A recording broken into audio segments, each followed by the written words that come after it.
मिरची ही पोर्चुगीजांनी भारतात आणली, दक्षिण अमेरिकेतनं 16व्या शतकामध्ये. आणि मुख्यतः त्यांनी सुरुवातीला गोव्यात त्याची लागवड करायला सुरुवात केली असेल. आणि मग ज्या ज्या ठिकाणी वातावरण मिरचीच्या लागवडीसाठी योग्य होतं तिथे तिथे त्यांनी मिरचीची लागवड केली.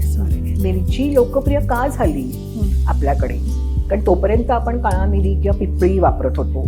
इथनं जेव्हा खलाशी जायचे त्यावेळेला त्या खलाशांना पगाराबरोबर एक छोटा पाऊच काळा मिरीचा बाळगायची परवानगी होती की जे त्यांनी तिकडे जाऊन विकावं.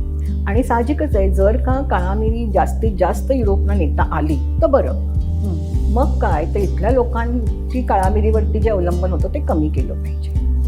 मग तिखटपणासाठी मिरची, आणि काळा मिरीपेक्षा मिरची स्वस्त, आणि म्हणून मग हळूहळू मिरचीचा वापर केला जाऊ लागला. आणि महाराष्ट्रामध्ये मिरचीचा मोठ्या प्रमाणात वापर होता. मराठ्यांनी उत्तरेकडे मिरची आणली. मराठी मिरची खूप खातात, पण म्हणजे अशा पद्धतीने हळूहळू मिरचीचा प्रभाव वाढला. आणि मग जिथे जिथे मिरचीची लागवड होऊ शकते, म्हणजे आंध्रमध्ये गुंटूर मिरची प्रसिद्ध आहे.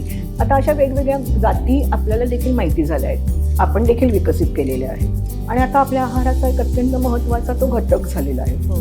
म्हणजे मिरचीशिवाय आपण जेवण कल्पनाच करू शकत नाही कुठल्याच पदार्थाचं.